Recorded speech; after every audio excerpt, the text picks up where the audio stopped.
When our mental health is suffering, it can feel like the whole world is in chaos.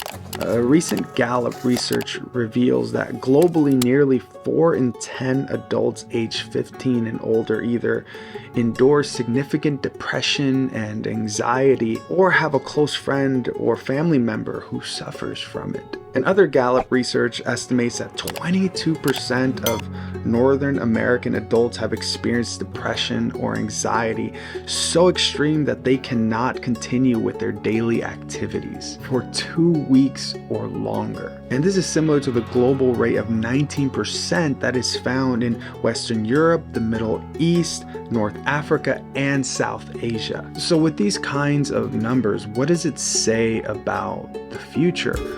Are we just doomed to be depressed? And the answer is yes. But we don't have to be. In Isaiah chapter 26 verse 3, the prophet says, "You keep him in perfect peace whose mind is stayed on you because he trusts in you."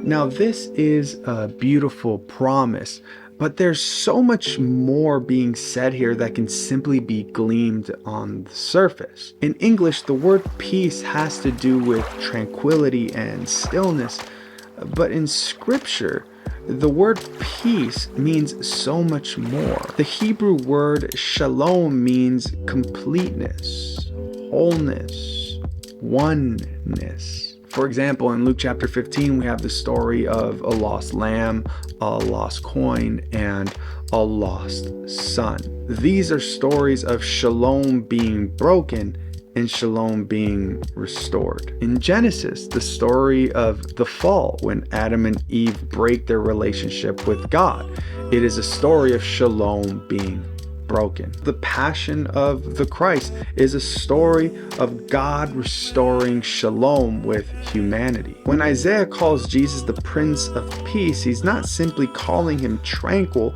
he is saying that he is the Prince of restoration. He can make the broken individual complete, whole, and at one with himself and with God. You see, the promise that is being made here through the prophet is not simply a promise of inner stillness, but one of completeness, wholeness, and oneness with yourself and with God. And moreover, biblical Hebrew has a unique way of creating emphasis.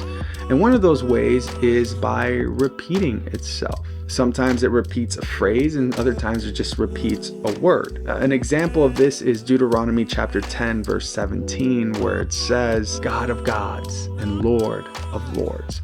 Now this does not mean that God is the God of the gods and the Lord of the lords, but it is a way of saying that he is the supreme God and he is the supreme Lord. And in this same way, in Isaiah chapter 26 verse 3, the word shalom is repeated upon the person who keeps his yetzer stayed on him.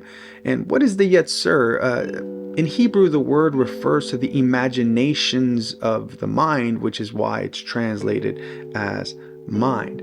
And that is to say that the person who keeps his imagination, the thoughts that occur inside of their minds, the person who keeps the imaginations of their mind stayed on God is given shalom, shalom, perfect and supreme peace.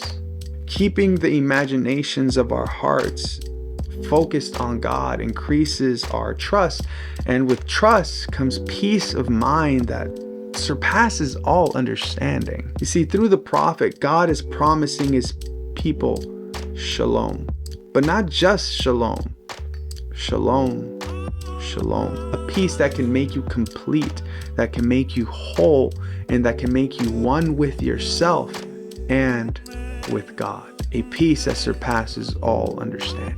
So my friend, you are not doomed to your anxiety. Keep your mind focused on God and you will have shalom, shalom. Thank you for watching this video. Don't forget to comment, like, and subscribe.